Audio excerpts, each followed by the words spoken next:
Always makes me feel good when I see you dancing to that, man.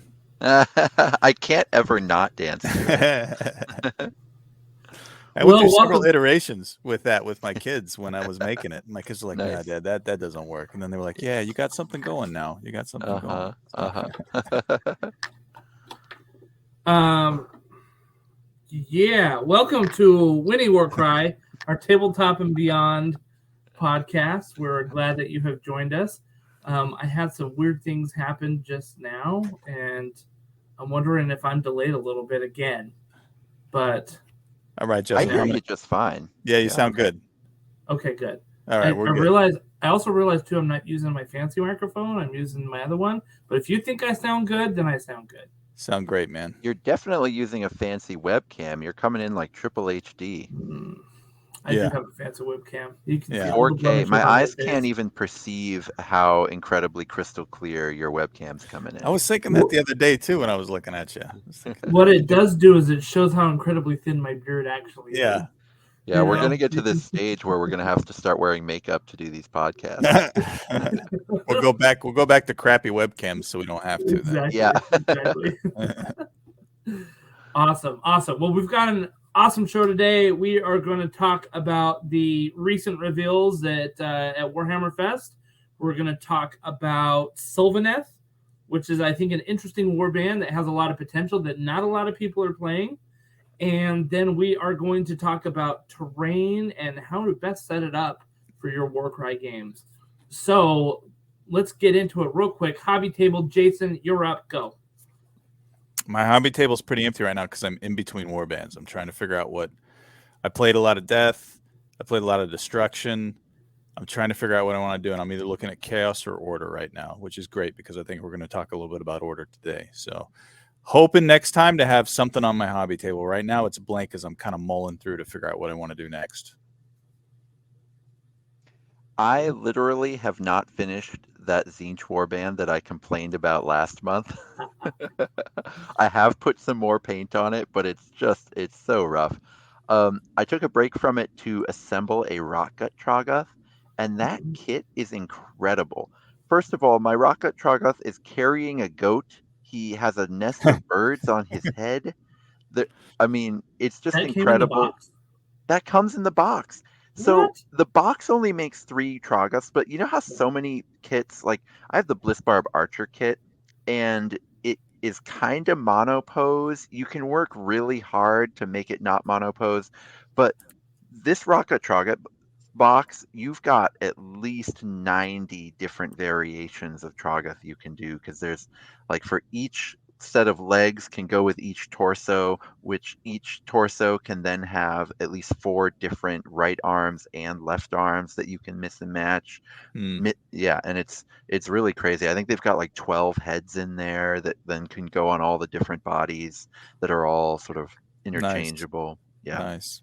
I got a rock gut Trogoth from our friend Andy on the show. Like he used 2 of them, and he's like, "Here, I'll sell you my other one." And Hmm. I bought that from him, and I just need to assemble it. So now I'm kind of curious what he left me in the box. Because like maybe he left me a whole bunch of stuff that I can I play bet around you have a with. I ton of thought it was, stuff in there. Yeah. yeah. Well, now I'm really excited about that. So yeah, very cool. Dan, what's on your hobby table? I guess you were talking rock gut Trogoth. Sorry, I just totally did that. But you talked about how you haven't finished your Zine Tour band. I'm still working through the last of my Bone Splitters. I'm like this close to Hmm. being done. But what has kind of occupied me while I've been trying to do it, I'm going to try to show this on camera. This is my storage, Warcry storage container. The virtual background's messing with it a little bit. But you can kind of see if I tilt it, maybe. I don't know. It's terrible. Anyway, it's a box. It's got these trays that your models slide in. It's called the Warganizer. You can find it online. Warganizer. Some quality Um, wordplay. yeah, Warganizer. And I just realized that I really need something to take my models and all my cards and all my tokens and all my dice in like one thing to a tournament. And like this box is the perfect size. It's really like it's probably like 8 inches by 8 inches by 12 inches or something like that. I mean, it's really not that big. Hmm. And it fits everything you need it in there. I want to make one for Warcry and another one for Kill Team. and that way I can just have all my cards and tokens and measurement tools and all that stuff in one place and just go, and not have to worry about like, oh, is it in this box, or like, do I have it in this bag, and I have like 30 dice in one bag with all the tokens, and I have to dump it all out and sort through it, and like it'll all just be organized for me, and then I can just game with it and just throw my models in there and go. So I'm very excited about that. I've started a new job where I'm working from home, so I've had my 3D printer going, like it's literally 5 steps from where I sit right here. So I've just been having that sucker go like constantly. In fact, my kids were complaining about it the other day. Every time we come downstairs to change the laundry, it's just beep, whoop, beep, whoop, beep, whoop. I'm like, yes, and you will enjoy it. So anyway. Yeah. Are they missing out on their laundry zen time now? I mean, what? Apparently, apparently, it's like, Dad, it's making noise when I'm doing laundry. I'm like, that's their only escape from him. Is when they do laundry. There you go. You're everywhere in our lives. I see it more as probably an excuse to try to not have to do their laundry. They're like, I just can't take the noise anymore. Yeah. So anyway, but yeah, I got to finish my bone splitters.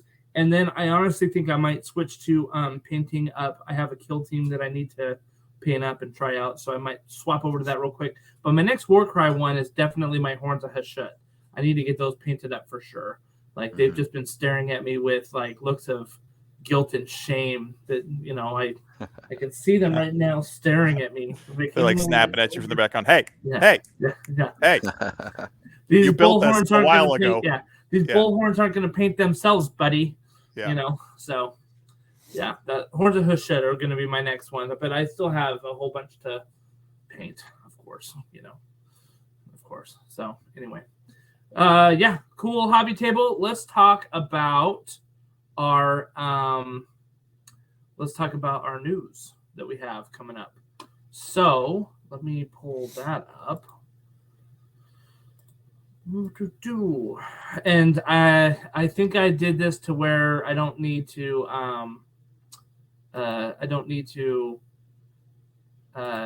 share my wife's gym memes. Oh anymore, So yeah. Did we figure out what happened with that? Like, what was going on there?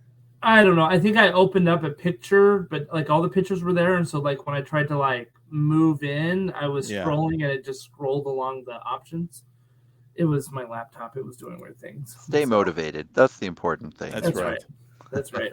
All right. So I'm going to kind of zoom. Well, I don't have to zoom in. All right. So here we go. This was revealed at Warhammer Fest. In fact, this is the official recap that they gave.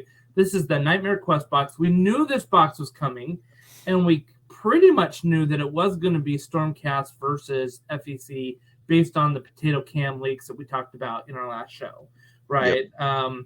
And so when this came out, everybody was like, oh my, I'm so surprised that it's Stormcast versus Flesh Eater Courts, but of course it's nice to see the models that we have.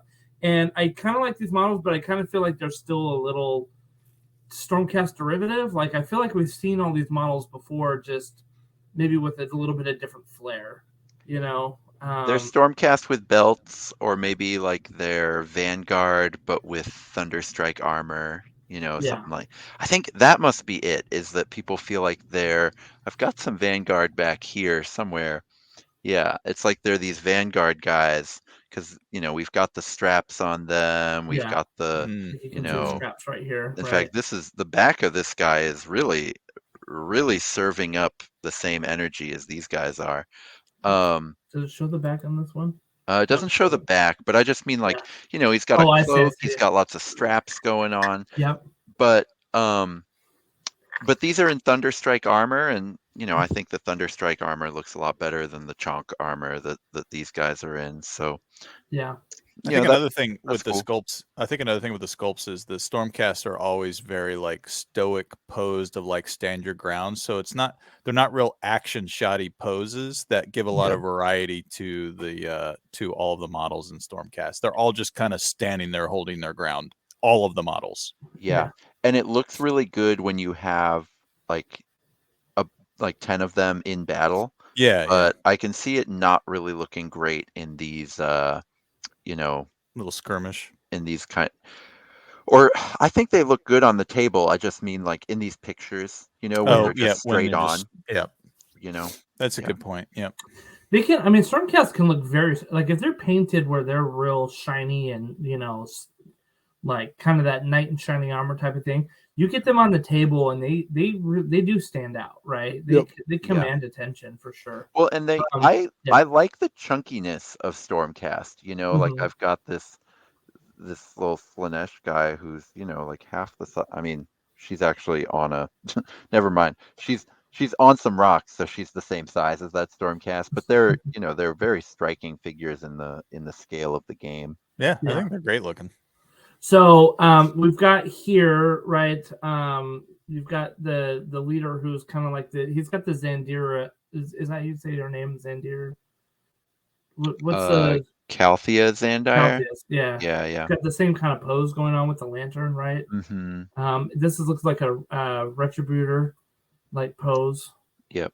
But I am not a fan of two-handed weapons in modeling in general. It's okay. I just find them so annoying to paint.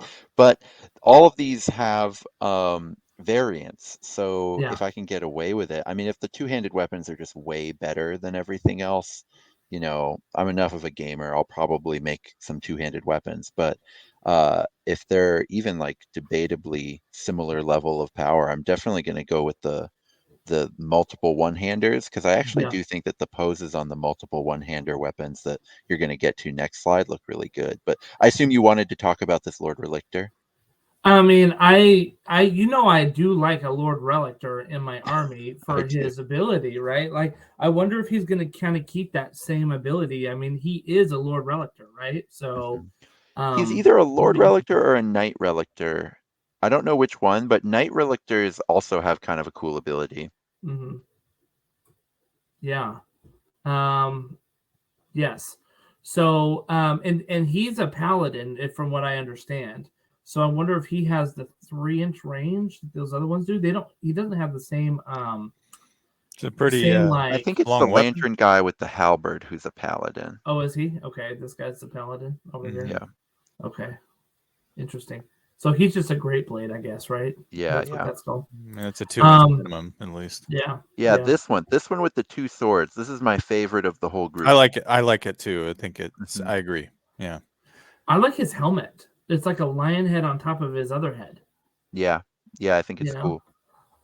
I don't know that I would paint that all golden. Like I would, if I were gonna go metallic, I would paint the lion head like silver or something like that, so that it stood out and looks more like kind of a cap that he's wearing. You know what I mean? But I do think it looks cool. Big reason to do custom storm hosts is, so you can have control over that kind of thing.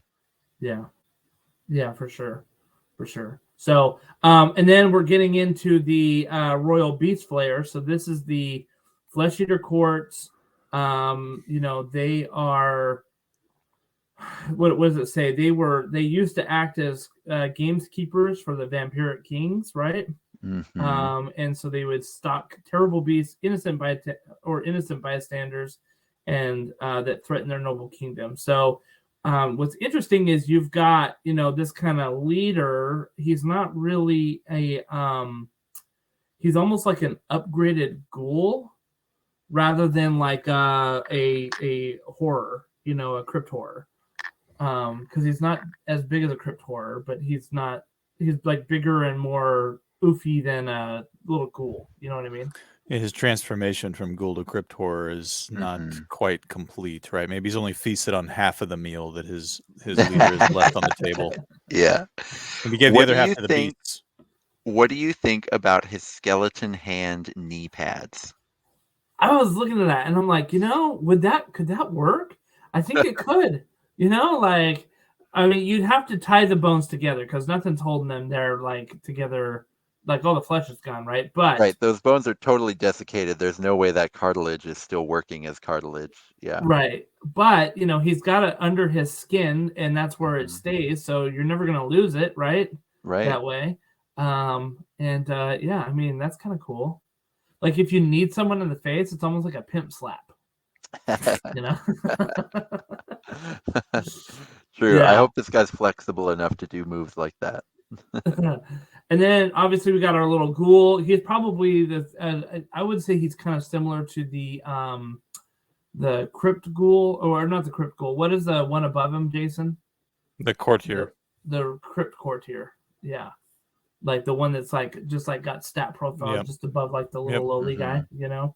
I imagine his stats will be similar to that. What you have interesting here are these awful hounds. Now they're spelled OFFAL. I think they should be spelled AUFUL because, or is that how you spell awful? AWFUL, because I don't like them. I think they look so ugly. I hate them. Really? I hate them. Interesting. Well, They're you're not like a Flesh Eater baboon Courts dogs. player, though, right? I'm So, like, not. that aesthetic is not necessary. Jason, you go way harder into FEC than I do. What do you think here? I think that they look like. Oh God, I just had a brain stop, but they look They're like like baboon dogs. That's what I was looking for. They look like they look like bamboo dogs. I am struggling with them. To be honest, I am. I'm struggling with. I think they look a little too dead because the thing about Flesh Eater Courts is they're not zombies. Yeah, that's fair. Flesh Eater Courts are real people. They're just mutated because of the flesh that they've been eating. These things look like undead, a little bit undead monsters to me. And I know if you kind of look closely, maybe that's not true. Maybe it's really just because that one has like a missing eye and they've got kind of the their noses. There's something about their noses. noses that look dead. Maybe it's just the way it's been painted, but I agree. The noses look like a dead thing's nose. Yeah, a dead thing's nose. Yeah. I hate this part of the pose here. With the two floppy legs up in the air, they kind of look like things that are fluttering off of his back. Yeah. Do you know what I mean? Like I was excited. Weird. Yeah, I was excited to see some new Flesh Eater Courts models, but I'm struggling with these to figure them out right now. Yeah, I don't know. I do agree the one at the top looks better than the one at the bottom. The one at the top's the better one. Yeah. I like the one at the top quite a bit. I like the weird, the skeleton who's stuck in his hair. I don't know how that happened, but I like that it did happen. Yeah. Yeah. Well, there's a lot of the ghouls from Flesh Eater Courts have portions of skeletons stuck in their hair that's grown off of their bodies too. So I think that ties it in a little bit better, actually having the skull stuck in the hair. But okay, it might be the paint scheme too. It's a color that's not normally associated with Flesh Eater Courts anywhere on the table. But it's supposed to be different. It's supposed to be a beast, like a beast, order inside of So interesting. All right, and then these guys. So you got more Cryptor. I like these guys actually a lot. Yeah. It's a good evolution of the ghoul aesthetic. Mm-hmm.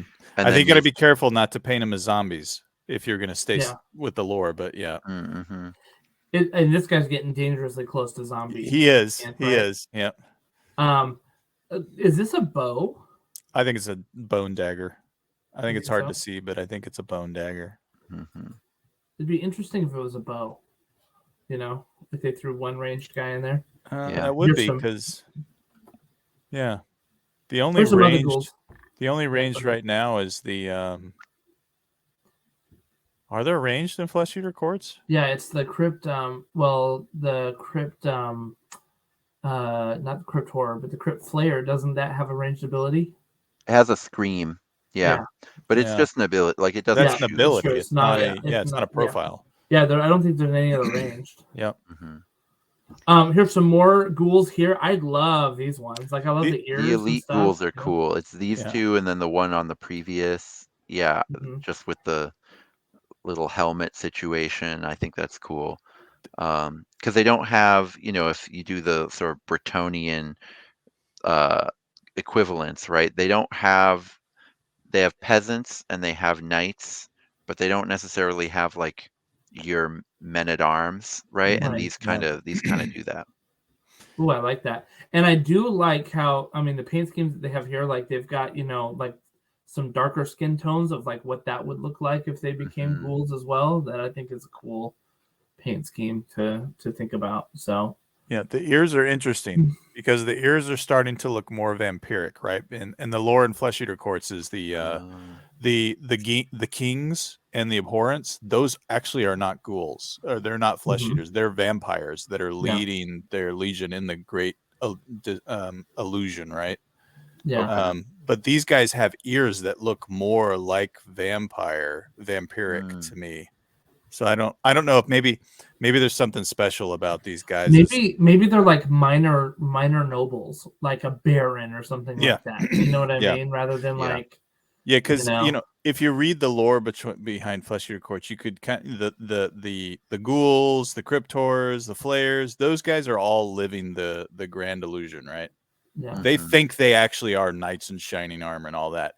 But you could interpret the lore that the actual kings aren't. They know what's going on. Like it depends on how you read the lore, right? Because they're vampires that have come in, or like they're actual vampires that have come in and have like taken over the Praetorian. How do you say it? Bretonian. Yeah. Taken those people and kind of fed them into this nightmare that they're living. I like these guys a lot, actually. Their poses are cool. Their menacing faces. These could be fun to paint and put on the table. I love the skull. Totally. Top here. It gives me some Rotmeyer Creed vibes, right? There's some dudes that had like skull masks that they were wearing and top things, so that was pretty cool. Yeah. And when I painted my ghouls, I noticed so many of them are hunched over so much that you can't really see them once you've painted it. Like you work hard if you do more than just slap chop the ghouls, you end up feeling like, what did I do all this work for? Because you can't see working them. too hard. Yeah. But now these actually will reward you if you put a little bit extra into them, because you can actually see the face, you can see the body of them, and I think that's cool. Yeah, absolutely.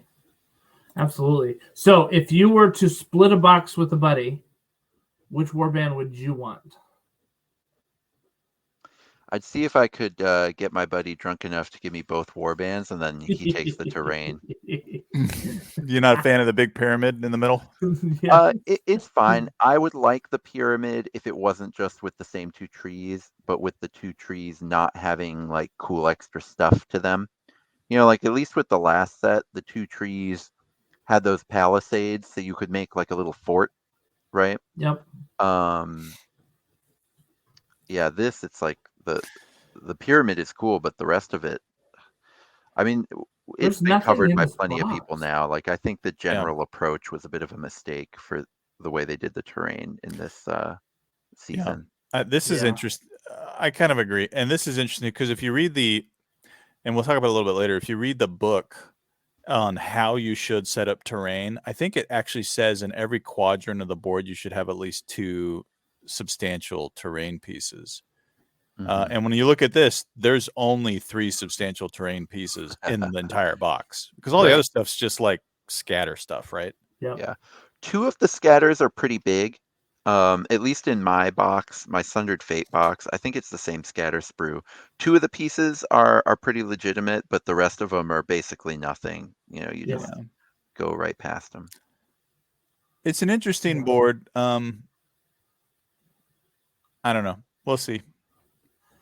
I would love the pyramid, but I just don't know that I want those trees again. I mean, it's the same. I don't even know about the pyramid. I mean, the thing about Warcry is that the terrain it's not blocking the board. You move around the train, you interact with the train, you climb the train, you get up on top of it. Here, it's like you're almost knocking out a quadrant of the board.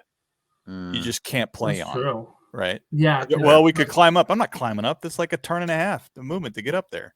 Yeah, not only that, but you can't even stop halfway up, right? Like it's not got enough. There might be rules for that.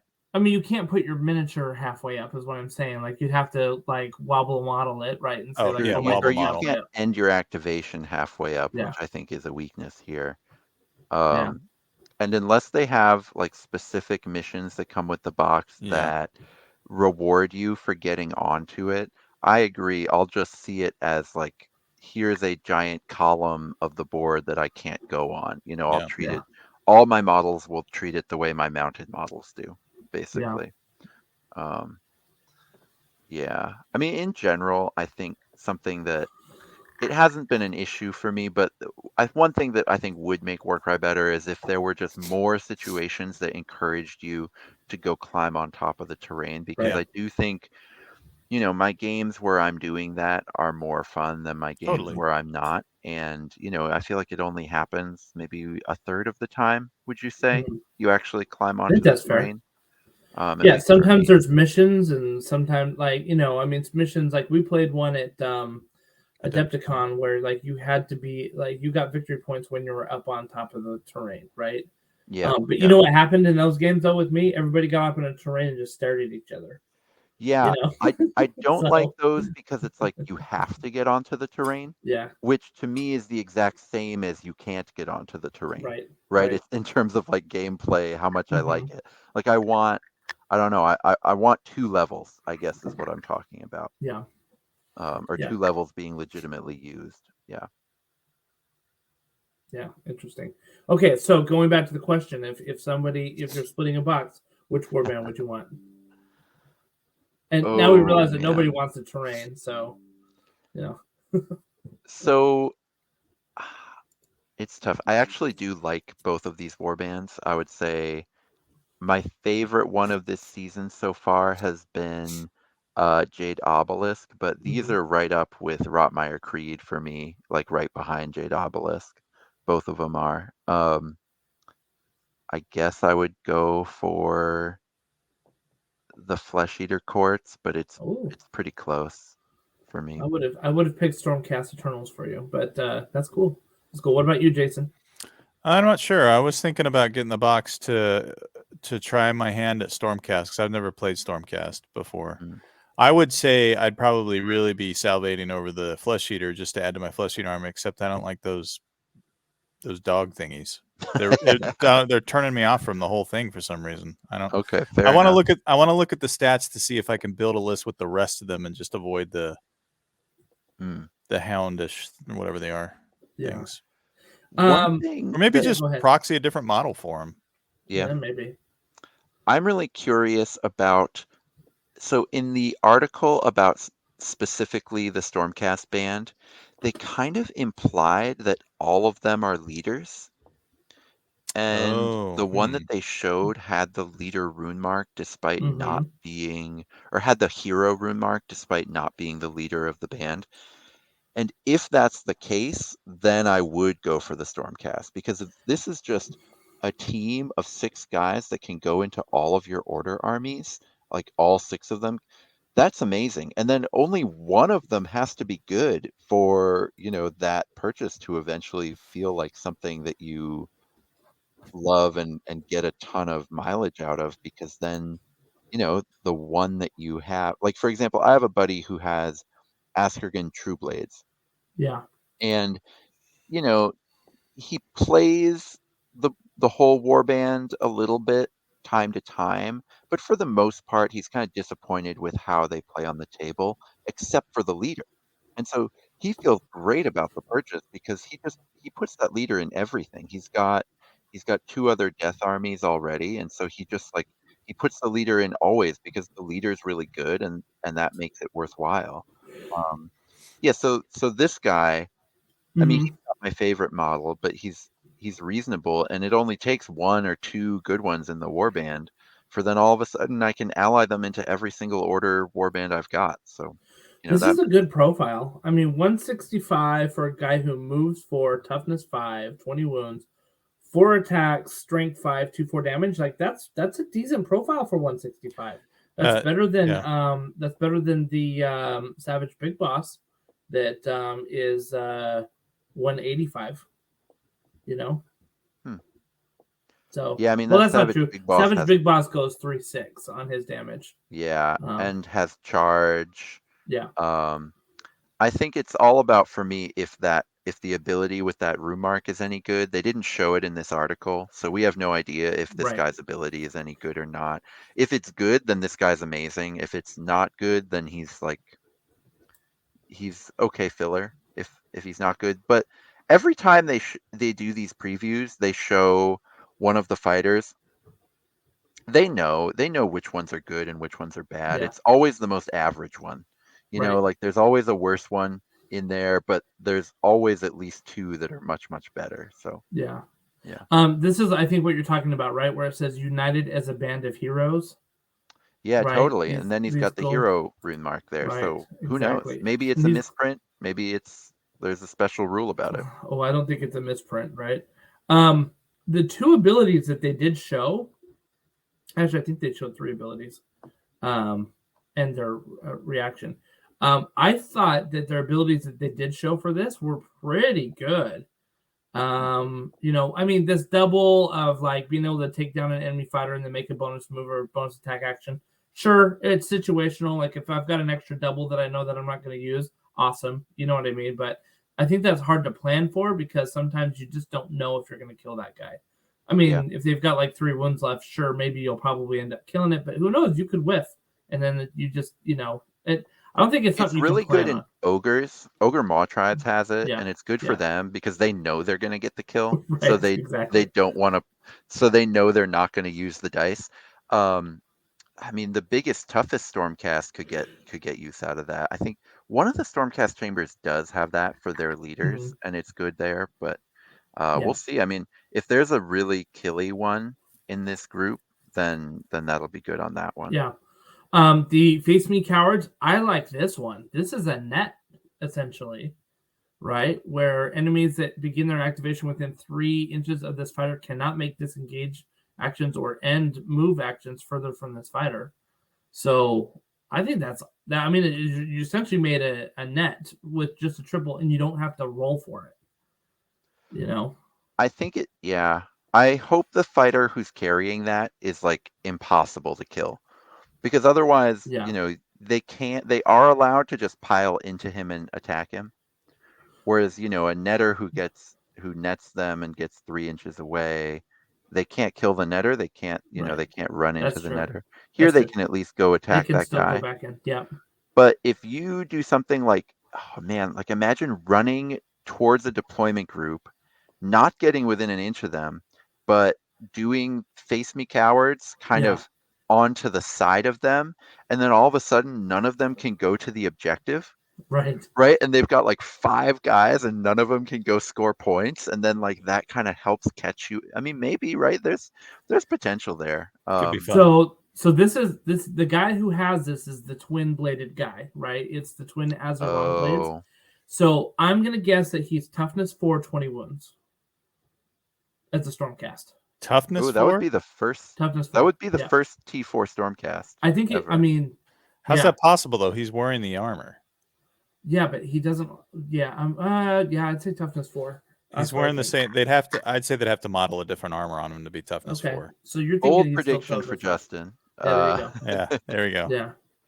But generally, those, your twin bladed guys are always 1 less toughness than your other Usually. dudes.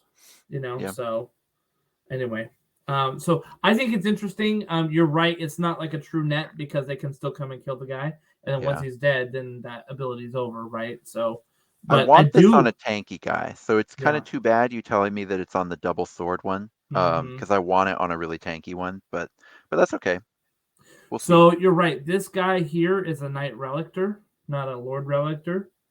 Oh, okay. So he's got some different things. He has the quad that is translocation.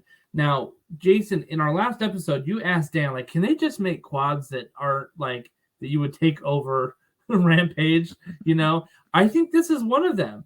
I mean, I think this is a strong option to take over Rampage.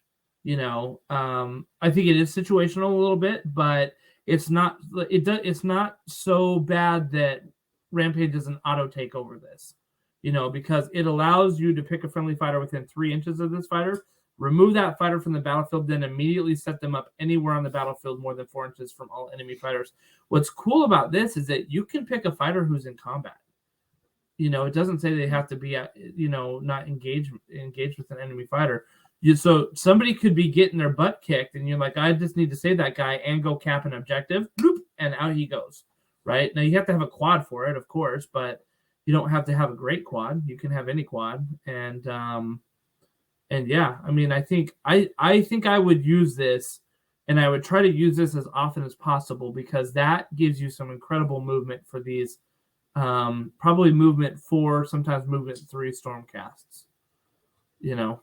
So I just don't think Rampage is such an auto take with this one. Is what I'm saying. If you got a quad on round 1, you should absolutely use this to forward press your slow Stormcast.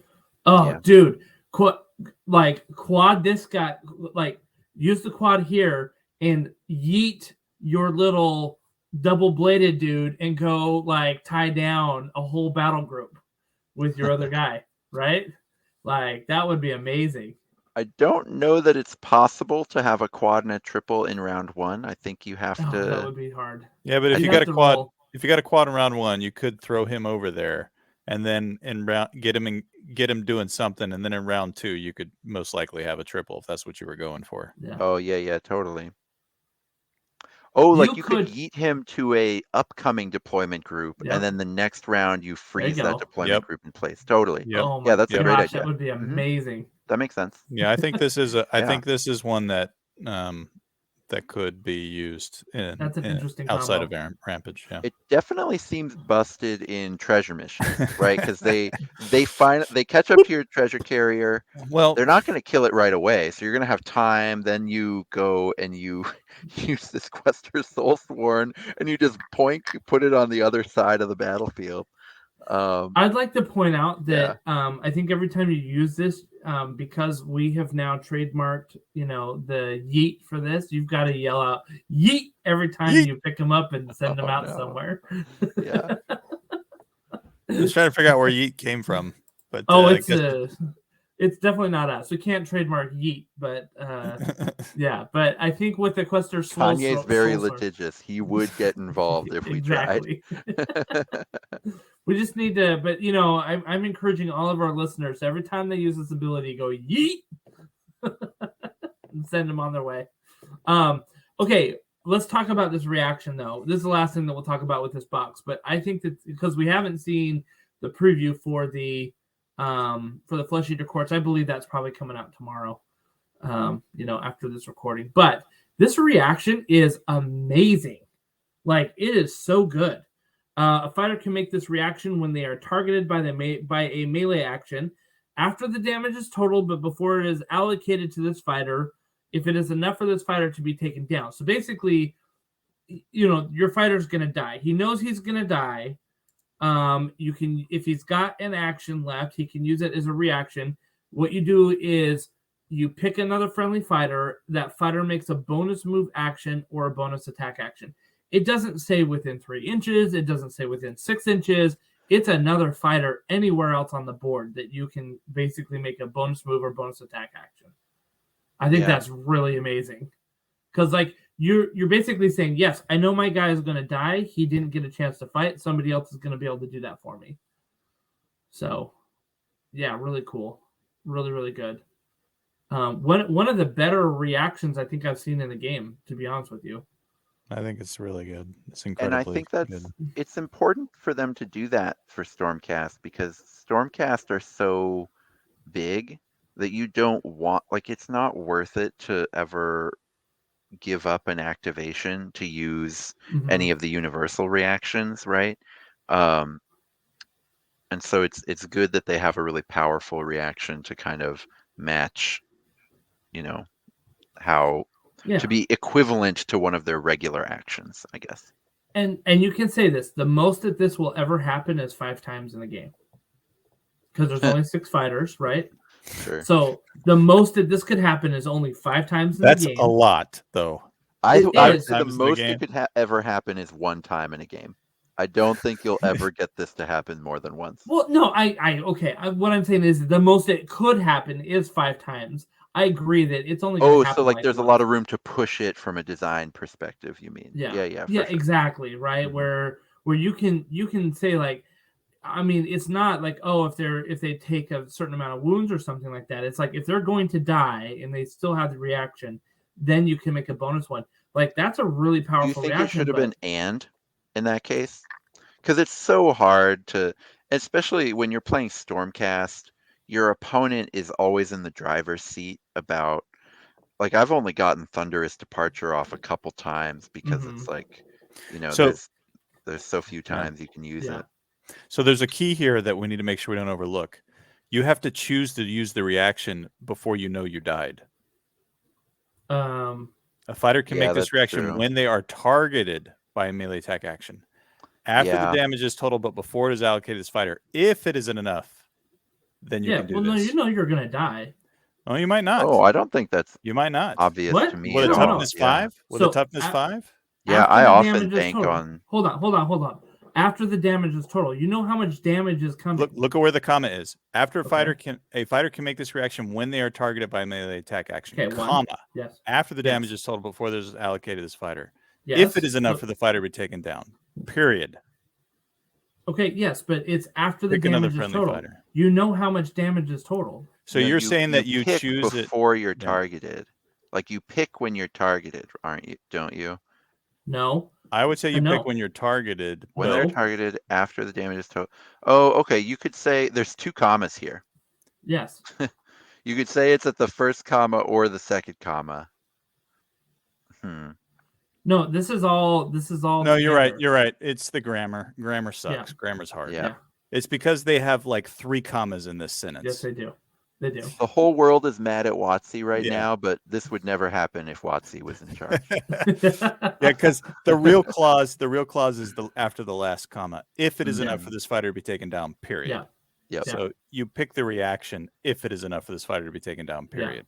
They had to add that clause in there where it's like totaled but not allocated, because once you allocate, they are removed from the battlefield, right? Yeah. And they Right. can't do anything. So, but yeah, so you know they're going to die Yeah. to use the reaction, which again is another good thing because you don't have to guess like you would with counter or something. I think it's a great reaction. It's going to help. It's going to do a lot of decision makings. People will decide, well, should I take a hit from that Stormcast or should I try to kill him before I hit him? Because if I try to kill him before I hit him, somebody else is going to swing somewhere else on the board. So I think it's going to be it's going to cause very reactive play from both sides, which is great because that's the point of reactions, is to have engagement from both sides. Yep. The other interesting thing is that it is a melee attack action, so you could shoot them and kill them, and they don't get to use it. Yeah, there are several things that are very melee focused. Or use an ability, right? You could use like a charge ability and kill it, and it wouldn't get to use that reaction. Yep. I get the melee attack action clause for Thunderous Departure. I don't think it makes any sense here. I think I agree. Like, from a fluff perspective, if my buddy gets shot, I'm gonna be just as mad as if they get stabbed. Right? I'm still gonna do swift retribution on the person who shot them. So well, that's I the don't balance, get that. I guess. Yeah. That's the mechanic balance, maybe. Yeah. Well, I'm excited to see what Flesh Eater Courts comes out with before. I think personally, I'm going to end up getting these warbands, but I don't think I'm going to get the box. I'm just not interested in the terrain. I've got enough of those trees already. Do you know what I mean? Like, I don't think it's worth me spending almost $200 on this box that like is half the size of even the Heart of Gur box. I mean, I hate to say it, but and Heart of Gur was light too, in my opinion. So yeah. Anyway, not shrinkflation is happening in our Warcry boxes. So yeah. I mean, we'll get to that more when we talk about terrain in general after we cover Sylvaneth.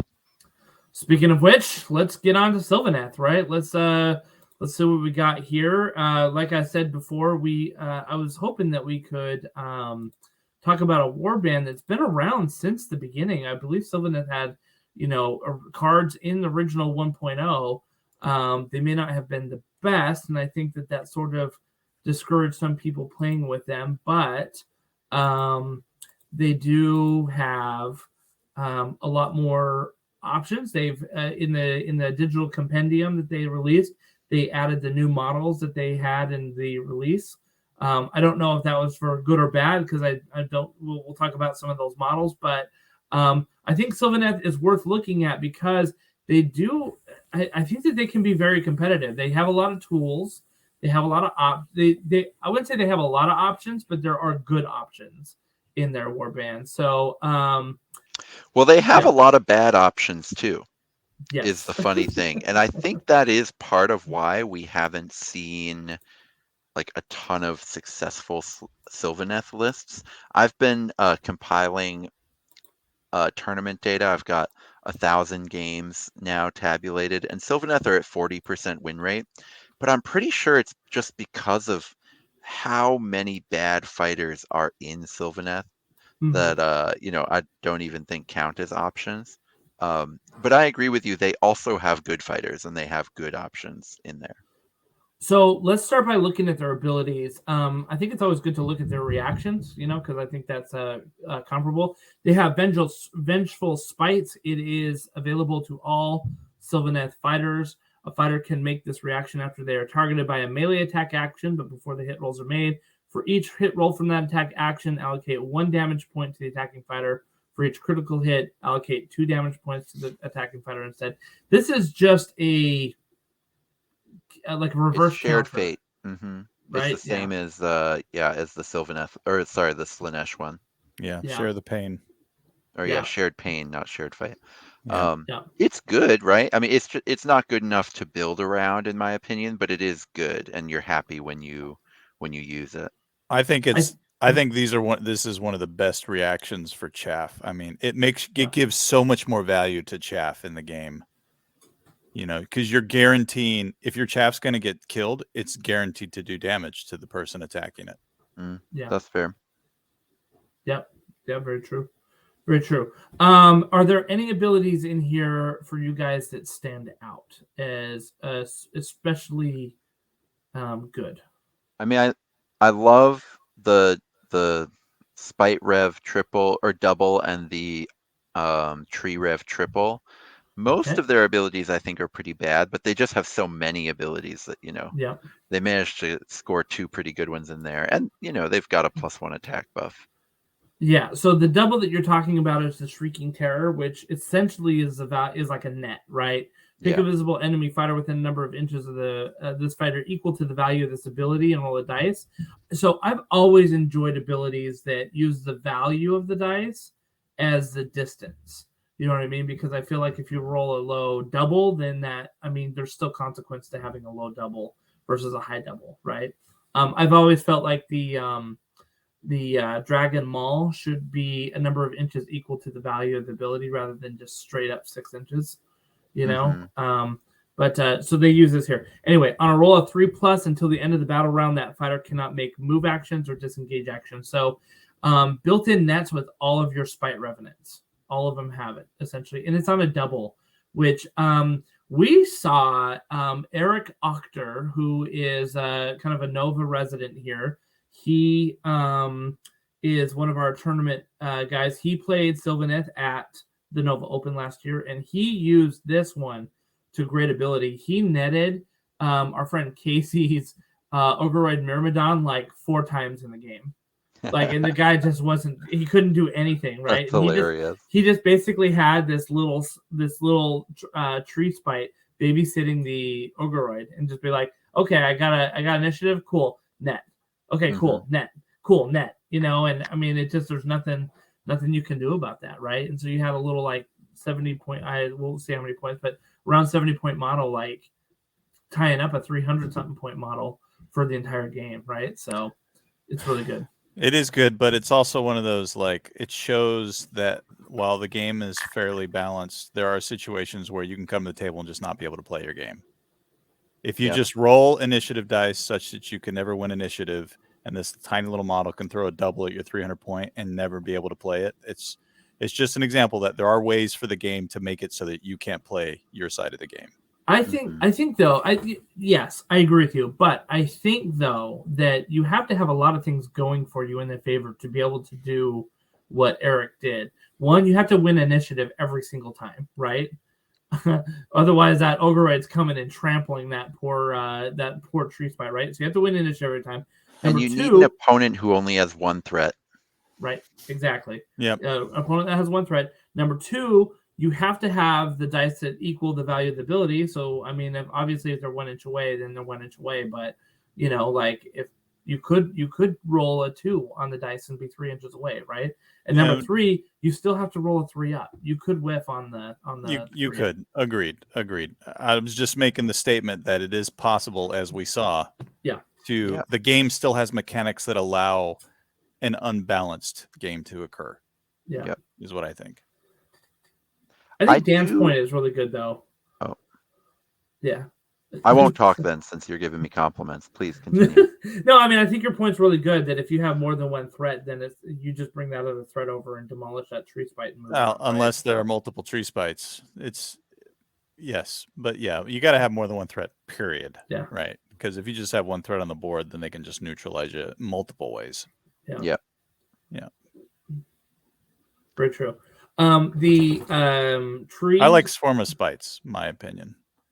Swarm of Spites? Yeah, I think it's a way to finish off people with a double.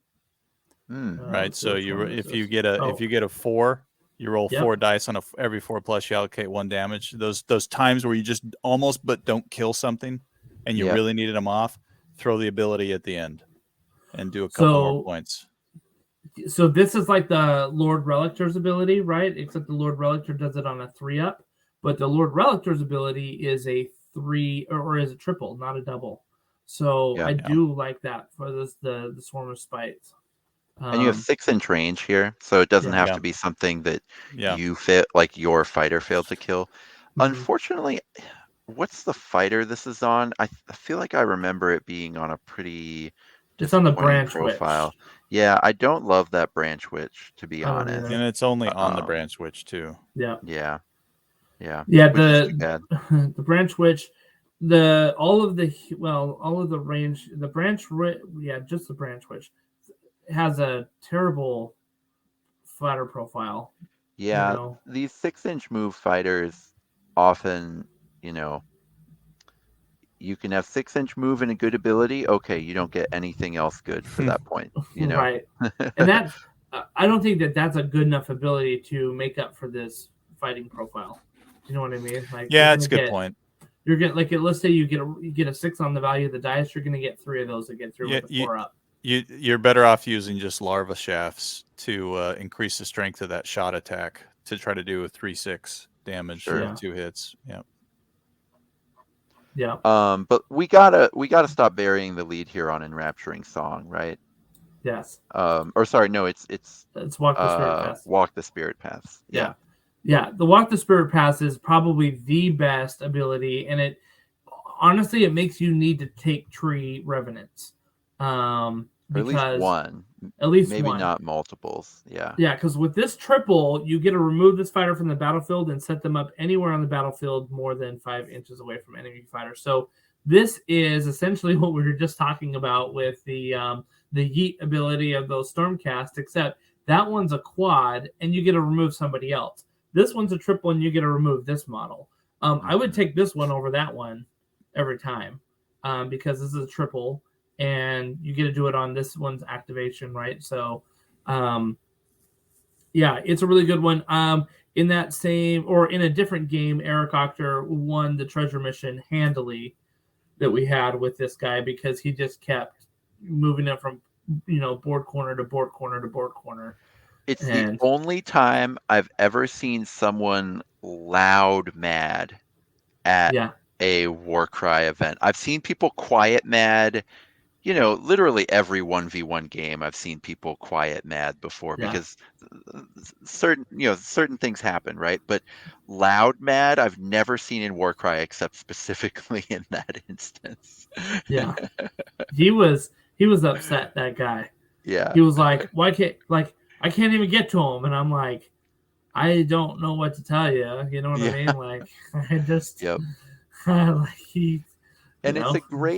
It's a great, I think, man, because Sylvaneth are hard to play, but it's a great example of they have the tools to just win games, even when they don't necessarily beat their opponent's warband.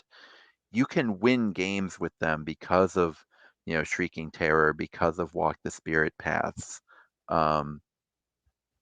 You have a lot of stuff you can do, and there's so many ways to get creative with how you use this, whether you're teleporting treasure carrier out of combat, whether you're teleporting onto an objective that was way far away, or if you've got 115 points to spare in any order list. A lot of people bring the 110 one that's just a really cheap way to get the thing, but for 5 more points, you actually have the ability to teleport and then actually be in combat, because there's the profile with the spear, Mm-hmm. and that has 2-inch range, and Yeah. that combos with the 4-inch reach, and so you have to be at least 5 inches away, so you can actually teleport and get an attack in, which is pretty spicy in terms of knowing that there's nowhere on the board that they can. Yeah, I mean, it's not the most impressive damage profile, but it's a fight, it's an attack, and so there's nothing that, a fighter with 1 or 2 health can do to not be attacked by you. Yeah. Yeah, definitely. I mean, I think that this is their best ability. A couple of honorable mentions, I think, is the I think if you use it right, the draw from the Spirit Song could be good. It's a double, and you get to remove the number of damage points up to the value of this ability. Like, that could be very helpful in a pinch. It's a little bit better than the Recover, the universal ability that there is out there. I've activated Call to Battle. Oh, have you? It's Okay. not embarrassing. Yeah. It's reasonable because that fighter has 10-inch flight, and Oh, yeah. Okay. so it's reasonable. And 10-inch flyers are obviously so much less important than they used to be in Warcry, but Mm-hmm. if you just really love your Arch Revenant, you can definitely play it, and you'll find times when you want to do Call to Battle, especially with what is it, the Scythe Kurnoth Hunters, which have very Yeah. few attacks, but each attack does a lot of damage. Yeah. So let's get into the fighters. So one thing that the Sylvaneth have an abundance of is heroes. They have a lot of heroes. And like the whole there's 2 pages of fighters here, and the first page is all heroes. Now a lot of them are kind of the hero variants of the fighters themselves, so that's why they seem to be flush with the fighters, or with the heroes. But let's talk about the Arch Revenant, because that's always kind of like, thought as sometimes like the de facto leader. He's got an okay attack profile, like his 4 attack, strength 425. But because of his movement 10 and the fly ability, like, he's 260 points. Like, that's kind of a tough one to justify for 260, I think. It's wild how it was just 15 points, but at 245, it was just so much more attractive. Yeah. And part of that was the missions back then, like, favored having one of these 10-inch flyers more as well. But I don't know. I mean, 245 to 260 just feels so much more impactful than you would think 15 points would feel. But I agree. At 260, it's a lot less attractive than it used to be. It's definitely significant when you have when you have warband options that don't have chaff below 75 or 70, I guess. But that's kind of an expensive chaff, right? Because most chaff are on the 55-ish range, At least I don't know most, but I think most competitive faction, like most Yeah. factions that are winning tournaments, your chaff is less than 60 points. Yeah. Or you're just not playing chaff, Right. I feel like you don't go in between. Now, you do have a Tree Revenant, which we talked about how amazing they were with their, teleport ability, is 65 points, but they're pretty weak, right? 3 attacks, strength 3, 1/3 damage. The first 2 Tree Revenants, I think, are really good because of that ability, and I think after that, like, your 3rd and 4th Tree Revenants are not good. Right. That's a really good point. Yeah. Yeah, because you're not going to be teleporting 4 Tree Revenants around the board.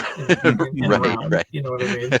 So, God, I wish you could. That's so funny. It'd be so funny. But you do have, the Spite Revenant 75, right? And I almost feel like that needs to be a 70, but maybe I'm wrong. I think it's the net capability that has to have the points up. Yeah. I think 75 is, I mean, if you're like, we need Sylvaneth to be the strongest faction in the game, then yeah, 75 point spite revenants are not quite doing it. But I think it's a Right. perfectly good and serviceable fighter that, I would take to a tournament with a straight face. So if you're if you're looking at heroes, which hero would you take as your leader, or other heroes would you take? Would Uh, you take the True Revenant, like the upped versions of them? You yeah, know, like personally for me, because I only play a little bit of Sylvaneth, but like yeah. I took them to the narrative of Adepticon, not this year, but last year. Hmm. Um, in second edition, the ones I play are the Kurnoth Huntmaster with the sword. Okay. The great sword. Um, yeah, I like that 5.5/2.5 Yeah, profile. that's Yep. significant. Um, and then I like the 115 point tree rev scion because having a little bit more impressive stats that you're teleporting around feels a little bit more impactful. I like that you can teleport and attack. Obviously, with 3.3/2.5, um, you can whiff a lot if you're hitting something that's not toughness 3, but it's still pretty reasonable. I actually don't have one of those. I like it a lot, but I don't have one. So the only one I've actually played of those is the 110.1. And it's been okay. It hasn't been amazing, but it has been okay. And I think the only reason it hasn't been amazing for me is I don't play a ton of treasure missions with my play group. Yeah. Um. Yeah. We talked about how the Arch Revenant's a little high point costed. The Branch Witch and the Branch Wraith, I think, are just like non-takeable. Like they're just not good at Yep. all for what they are. I think you can get good value out of all of the Kurnoth Hunt Masters, though I would caution about the Great Bow. Um, like it's got his melee profile is not terrible, given that he also has an okay ranged one, but I don't know, 3.4, 2.5 for a 255 point fighter isn't like, I'm not in love with that stat, Same. So but I do think that, like, if you've got a Kurnoth Hunter with a scythe and you're like, oh shoot, I should have put a Great Blade on it, I still think that you would be happy with the scythe. I mean, it's 3/6 damage and it has a 2-inch range too, right? So you have a little bit more reach. You just have one less attack than the Great Sword guy. I think it's Right. excellent. The only Yeah. reason I don't run it is because I usually find myself wanting those 30 points. But Hmm. yeah, I think it's a great fighter. I think it's really Yeah. good. Yeah. Looking at like the Flitwing Scion, again, this is a ranged model. I don't know that can fly. So this is It's some of rough. the new models. It's so bad. It's so bad. I remember when this came out, they're like, "Oh, hey, look, everybody, we've got new Sylvaneth like warband cards," and I'm just like, "Oh gosh, this is just not good." Hmm. Right? Like for 170 points, like it's 2 melee attacks at strength 3, 1/3 damage, or 3 ranged attacks, strength 3, 1/4 damage. Like you're just, I mean, this guy's someone that's going to fly around and try to cap objectives. That's really what you need this one to do. Like you can't rely on him to maybe you can try to attack T3 And it's 50 too models. many points to do that job Yeah. because you can't be a I fly around and cap objectives warband unless you have numbers, you Yeah. know? Um, and and with a 170 point flyer in your list, you're not as likely to have those numbers. And Yeah. otherwise, if you don't have numbers, you can only win objective warbands or missions by being really killy and being like, round 2, I'm killing 3 of your fighters. Round 3, I'm Hmm. killing 3 of your fighters. Mhm. Now, how swarmy are you now? Yeah. Um, and this just doesn't do that. No, no. I think that the Spite Rider Scion is a little bit better than the Flitwing Scion, but it's still in the same bucket, right? I mean, it has a 2-inch range, 4 attack, strength 4, 1/5 damage. Like you're fishing for crits there with your 4 attacks, but You're because it has a fishing for getting 12-inch, countered, is what you're yeah, fishing for. right. Yeah. Um, and but it has a range of 12 with fly, right? So that's where the points are coming in on Have 240 for that. you So ever played with or against a 12 move fighter where you thought, like, man, those extra 2 inches of move actually mattered? no, because if you really needed to get somewhere, you just double move and you're there. Do you know what I Yeah. mean? Like I've never been like, oh, that 12 inches really did it. It was either they double moved and they got to where they needed to, or they didn't. You know what I mean? So yeah, Yeah. I don't think that the 12 is really. I've found that those high move differences can matter with mounted units because they have to like swerve Yeah. around stuff, and sometimes every inch matters there. But yeah, I agree. I've found with flying that the difference between 10 and 12 doesn't really do much for me. So we talked about some of the chaff, right? We've got a 65 tree revenant. We figured 2 of those would be good, right? Anything past 2 is not great. You probably want to take a spite revenant, just 1 or 2. The other 70-point model is a dryad, 4 attacks, strength 3, 1/3 damage, movement 5, toughness 3, 70 points. I'm not totally against a dryad for 70 points. Like, I think that's okay. The problem with the dryad, or it's not really a problem, the only ability the dryad has other than the universal one, the Sylvaneth universal ones, is it has the enrapturing song, which actually it's not terrible. Pick a visible enemy fighter within a number of inches of this fighter equal to the value of this ability. Until the end of the battle round, add 1 to the attacks characteristics of attack actions made by friendly fighters with both Sylvaneth faction rune mark and the Scout rune mark that target that fighter. So, like, if you've got a bunch of these, because this is the only fighter I believe that has the Scout rune mark. Yeah. Well, the branch nymph has it too. Okay. Yeah, so the branch. Yeah. So if you had a bunch of dryads or a branch nymph and a bunch of dryads, which the branch nymph is essentially the leader of the dryads, right? Yeah. Like, so if you had a bunch of them, then like, I mean, that's kind of like the isn't there an ability with the necromancer to add 1 to attacks to skeletons around it or something like that? Or am I thinking they get to fight? Anyway. Yeah, you're thinking Van Hels's Dance Macabre, which is Yeah. 100 times better than this because Yes, they get to yes. fight immediately. Right. Whereas this is, I've found it to be pretty bad sometimes Yep. because you pop this, you spend a triple on it, you only get you get +1 attack to it does affect the fighter that did it, so that's kind of nice. Yeah. But then they just kill the other one because Right. it's 10 wounds, 3 toughness. Yeah. Dryads are kind of hard to kill in 1 hit, but if you have 2 hits, almost everything kills toughness Yeah. 3, 10 wounds in 2 hits.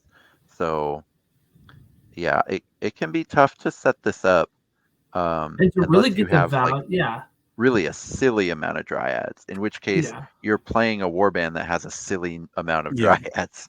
I think which I- is not probably very optimized, right? So Yeah.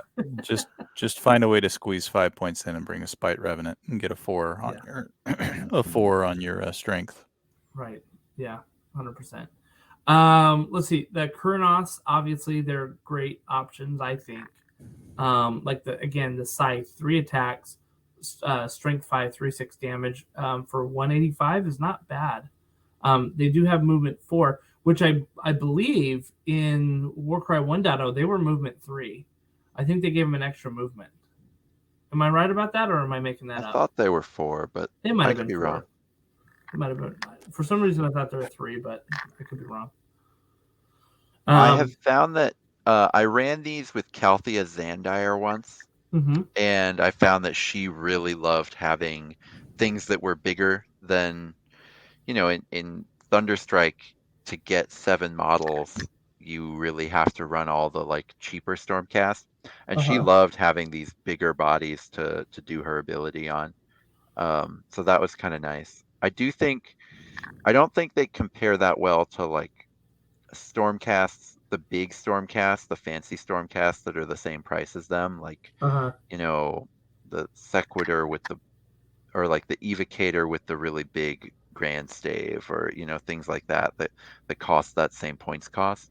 But but they're still good. I mean, just because you're not as good as another fighter doesn't mean you're terrible.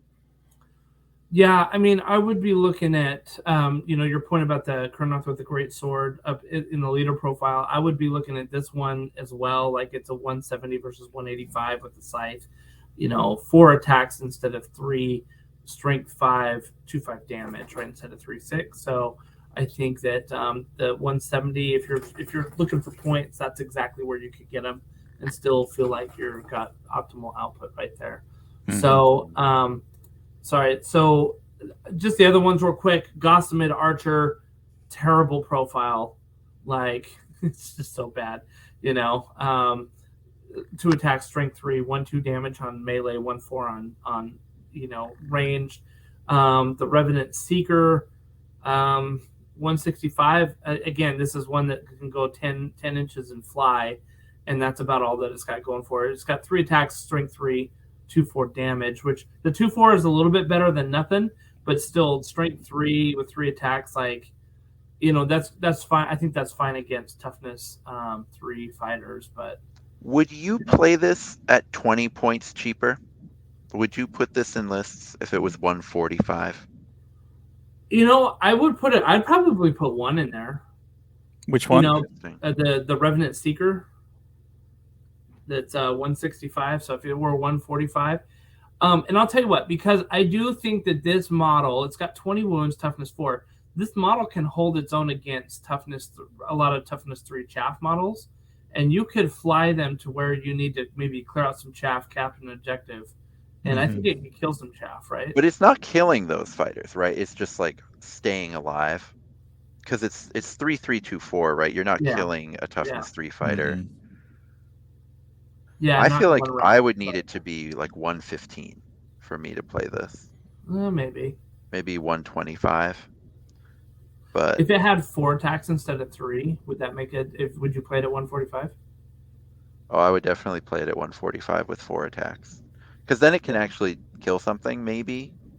Yeah. Because I don't like playing expensive fighters that can't kill cheap fighters. Because then if you run into an objective mission against a bunch of cheap fighters, you can't, like, hooray, they can't kill you, but you also can't kill them, and so you just lose on points. I think it's really expensive for just a model you're going to move around the board. Yep. Yeah. Now, I do think it'll stay alive better than some of the other ones, right?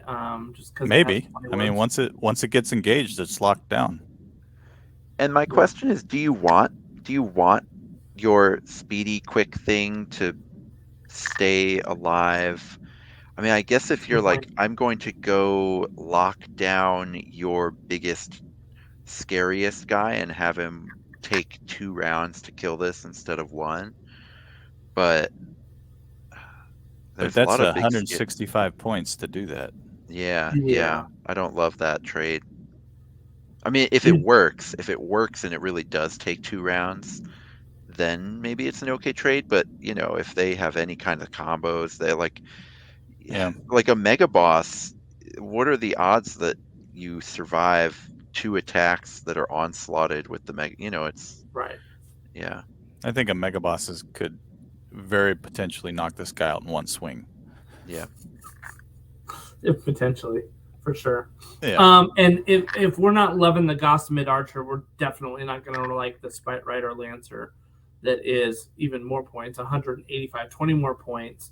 It's got that extra 2 movement that we talked about in a horrific melee profile. Yeah, I have this really terrible condition where when I use 1/5 profiles, I break out in hives. 1/5 is so bad. And the worst part about it is you only have 3 attacks to fish for those crits. I mean, like, the chances of you doing it like 50% or whatever, like it's not even, it's not even that good. I shouldn't actually say that, because I did happily play Plague Monks when they were 70 points with that 1/5 profile, and you were like boosting their attacks with the Plague Priests and just like really crit fishing. But that's when you could really swarm the board with them. I don't know that I would ever play a Spite Rider Lancer, which is too bad, because both the Gossamed Archer and the Spite Rider Lancer are like amazing models. Like, Oh my they're god, unbelievable. the Gossamed Archer is one of my favorite models of the last few years. It's incredible. And you're just like, dang it! I wish you would have given him a better profile because I would have gone out and bought those models because I love them. Right? They're amazing. But yeah. So all right. So taking all of this into account, what does a list sort of look like for you guys? What are you trying to build around? Jason, do you want to go first, or do you want some time? Because I've at least played a Sylvaneth list that I kind of liked. No, I think I can quickly just Okay. say I would probably build a list around the Kurnoths as the main threat that would run around the table with another, heavy hitter. I think the Kurnoths are probably, and I don't know which ones I would pick right off the bat, but I'd get some chaff that would support my Kurnoths. That would be, my main threats that would run around to do some damage, and then have a tree revenant in there for the teleport, and then decide which hero I wanted that could survive long enough to lock up portions of the board. That's probably what I would do. Yeah. I ended up kind of liking a Kurnoth Huntmaster with Calthea Zandire and then 2 Kurnoths. So kind of a similar concept to what Jason's saying. And then 2 Tree Revs and 1 Spite Rev is what I went with. So only 7 fighters, but you have a lot of different abilities you're interested in using, and Calthea Zandire giving extra actions to those Kurnoth hunters is really good. And then, obviously if you net something with the Spite Rev, and then you have the 2-inch reach on the Scythe Kurnoth hunter to kind of wail on it while it can't really respond, that's always pretty good. So, yeah, I think that has promise, although, yeah, if I were playing into something with a lot of objective missions, like if I knew that we were going to do the Warcry Rumble Pack or something, I think I'd want to use Skaith's Wild Hunt, which is probably outside of the scope of this pod. Yeah. But and I kind of hesitate to recommend that because it's out of print. So Well, good luck getting these too. I mean, we were looking at it before the show, and the only place to get this stuff is on eBay now, which is people are overpricing it. The warband. Oh, really? The Sylvaneth Warcry box, anyway. Yeah. Yeah. Like you can't get value boxes of Sylvaneth. Yeah, that's true. Yeah. You got to go pick them out of the other stuff available. Yeah. Which is kind of funny because I got my Sylvaneth Warcry box. I found one, and it was $75, but the box of Kurnoth Hunters at the time, the 3 of them were like $70. You know what I mean? So it was a crazy good deal. So yeah, it's 5 free revenants basically. Yeah. What's the Vanguard? So I'm just gonna check right now. Vanguard on eBay is about $110. Oh, and it's not okay. So $110 on eBay, and it's 3 Kurnoths and 5 revenants, which does technically make a warband, but that's not what you're. Yeah. I mean, it's a perfectly fine deal, but the fact that much of the value of that box is in that Tree Lord that you can't use in Warcry, and then that Branch Witch, which is like so bad. So bad. Yeah. Okay.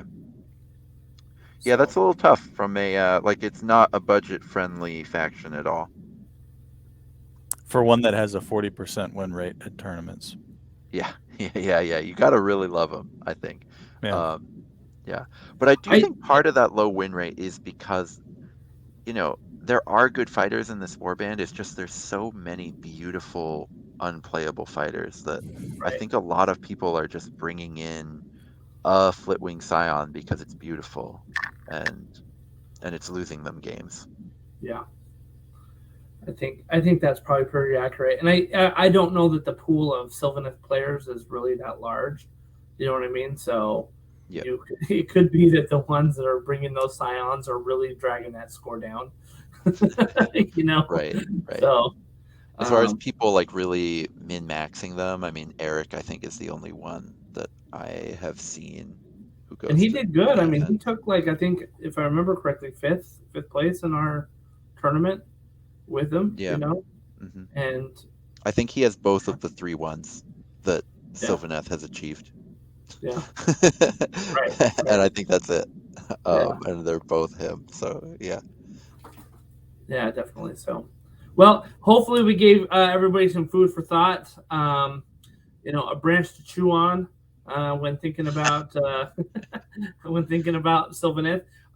You know, they've been around for so long in Warcry that I think they're often overlooked. So, you know, maybe somebody can come up with some better lists than we list ideas that we had. So we'd love to hear what you have. Our listeners on these Warcry podcasts have been really good about putting in like some awesome comments in our YouTube videos, and so we'd love to hear more about what you guys think about Sylvaneth and how to put together a warband. We're open and you know, to any ideas that you guys have. So love to hear that. All right, let's move on to the last portion of our podcast tonight, which is about terrain and terrain features. So we talked about earlier today, just kind of offline as we're getting ready for our podcast, that, you know, one of the things that would be interesting to know is like how to set up a good terrain board for Warcry. Like how much is too much, how much is too little. I think the thing that I want to kick this off with is there's 2 ways to do terrain in Warcry, in my opinion. One is to use the terrain cards that are provided in the boxes, which I think is perfectly acceptable. If you don't want to think about it, you just want to, you know, be like, okay, here's the terrain board, draw a card, boom, that's the setup that we'll use. I think that those are perfectly, good. What I have found oftentimes, especially as we're running events, is that you like beggars can't be choosers. We don't have like enough terrain to like match those cards perfectly. So we got to like get super creative with how we do our tables. Mhm. And so you get a mix and match a lot. And they look very different than those battle plan cards. So if you've got the battle plan cards and you want to use those, like do it, go for it. But if you don't, if you want to kind of set it up the way that you want, I'm going to read in the core rule book on page 61 in the lower left-hand corner what it says about alternative terrain rules, because I think that this is going to shape our discussion quite a bit. It says, if players do not have a set of battle plan cards or wish to use different terrain features from their collection, the following rules can be used to set up the battlefield terrain instead. 1. One of the players sets up the terrain features on the battlefield in any arrangement they desire. So, okay, just move it all around, right? 2, there must be at least 2 terrain features in each quarter of the battlefield. 3, terrain is set up before any other battle plan cards are drawn. So before you draw the mission plan, before you draw all those other ones, they need to be set up. So the 3 main points that they have there is one player does it. It's not like I set one, you set one, I set one, you set one. Just, you know, and look, if you're just playing with your buddy, you both sort of just set it up and you're like, does that look good? Yeah. But Yeah. I think that the main thing here is that it recommends that there be at least 2 terrain features in each quarter of the battlefield. So what does that mean, though? 2 terrain features. What does that mean?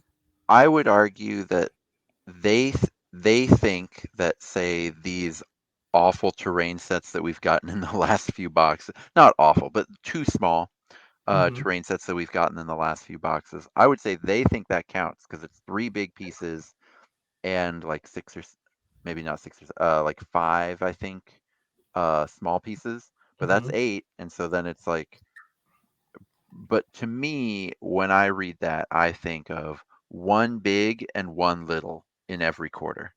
Yeah. And So at least so that's where I go with it. So I'm going to say this. Further on in the core rulebook on page 72, it says in every Warcry battle there will be 1 or more terrain features. Okay, fighters can interact with terrain features in numerous ways when making moves, and so then it lists out some of the terrain features. 1 are obstacles, which are like walls. 2 is low terrain, right? 3 is platforms. 4 is deadly terrain. 5 is unscalable terrain. 6 is stairs and ladders. 7 is archways and doors.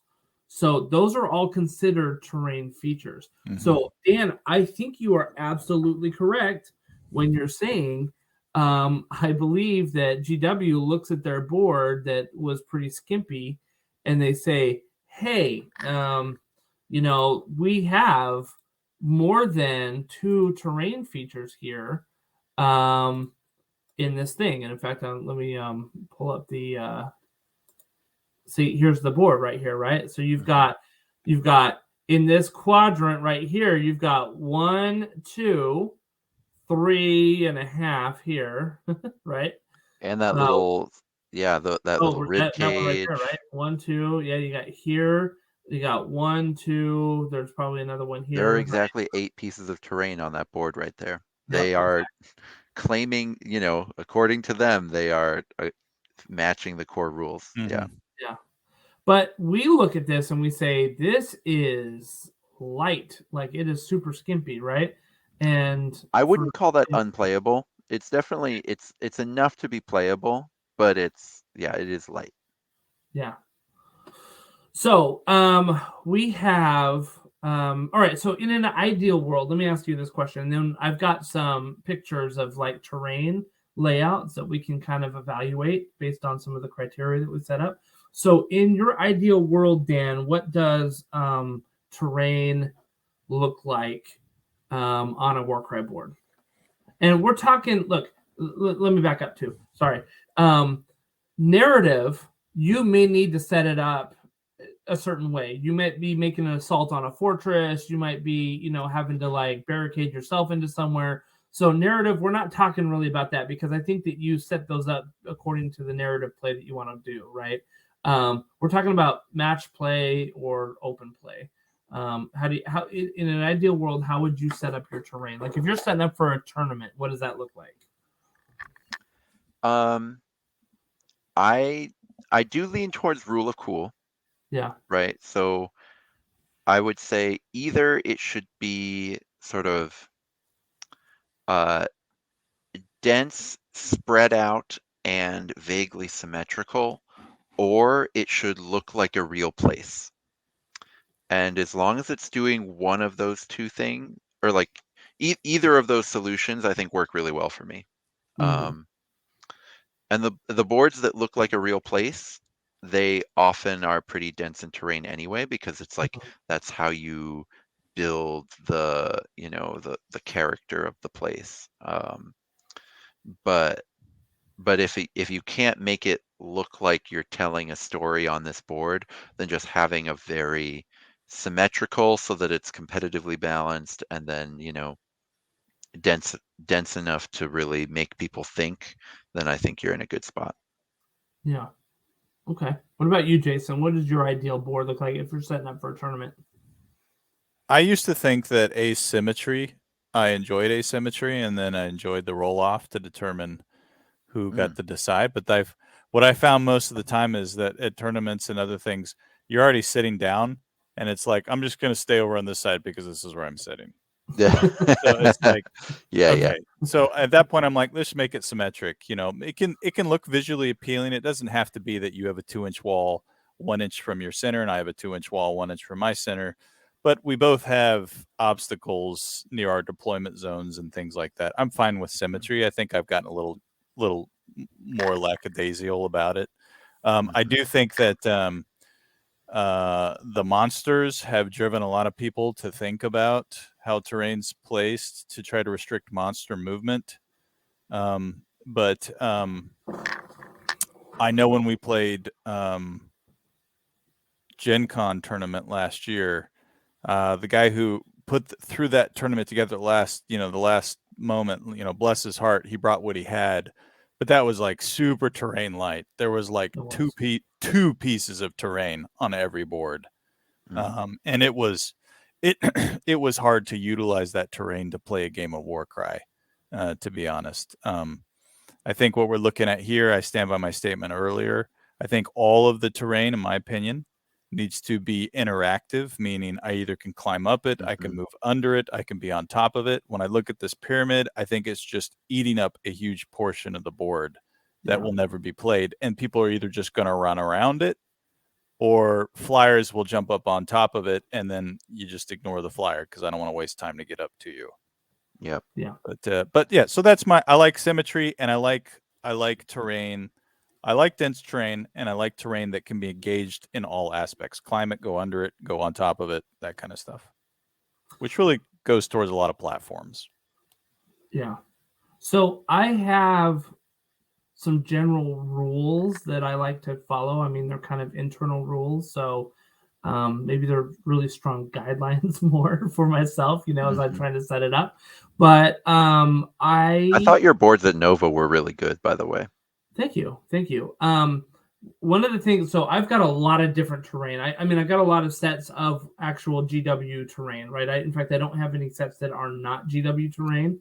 But I have like the Warcry starter set, right? The very brand new one. I've got Red Harvest. I have the Blasted Hollow Heart Lands one. I've got 2 of the Sylvaneth sets of the Sylvaneth trees. I've got 2 Mausoleum, kind of the Defiled Ruins Mausoleum type stuff, right? So I've got a bunch of different things.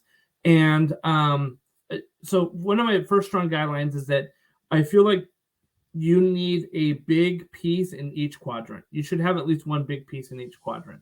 Now that big piece could be a Sylvaneth tree.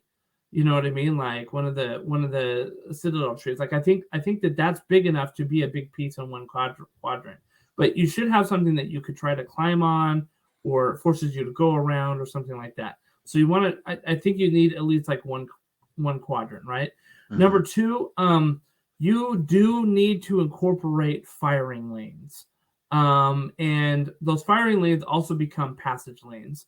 Like I don't think you want to put so much terrain and so much blocking things that it becomes a maze to try to get through. Like you need to be able to let people get to a center. You need to let people get to the outsides. You do need sort of those lanes that people can 50 millimeter base should be able to traverse the board. That's important. Yeah. That's really important. Yeah. So I have seen boards where there's so much stuff on there that it's just like, well, it's going to take me 3 turns to get from my deployment zone to the center, because I have to like go around or go over or go under like different things, right? So yeah. So I think I start with quadrants, right? Like I said, like I'd like to try to put one thing in each quadrant, and then I kind of fill it. Now I might nudge some things so that I can put a bridge or a connecting thing. So like I'm not talking about putting one big thing in the middle of each quadrant, but that I like to break up the board into 4s and kind of go through there.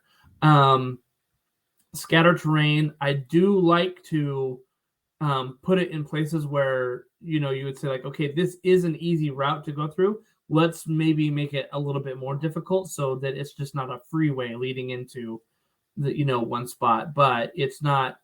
It may make you make a decision on which way to go around, and it'll take some movement to do that, but it provides visual interest, but also some functionality as well there, right? One rule that I have made for myself, and this is kind of an unbreakable rule: do not put a piece of terrain right in the center of the board. And the reason for that is that most objective missions have a center objective, right? And most of them say that you can't put it on a terrain platform or piece. So if you're looking at building a board, don't put a mausoleum centerpiece in there. I know it looks really cool as like a center sure objective. Okay, you know what I'm saying? But like don't put a platform, don't put a tree right in the middle of the board. Don't put something there that you can't put an objective down and contest for it, because a lot of the objective missions do have a center objective at one point or another. So keep that in mind. Also, I would keep in mind that usually 6 inches up, 8 inches in, or something like that area right there, you want to keep sort of clear, because a lot of objective missions will also put objectives in that area. So you may want to just twist that ruin a little bit to allow for you to easily put down an objective marker, so that it's not just sitting right on top of where it would be. So You can kind of eyeball that, and people can sort of adjust the ruins a little bit to put down the marker. But if you can eyeball it, and just be like, I know that this little area right here, around 6 inches in, 8 inches, or 6 inches up, 8 inches in, or whatever it is.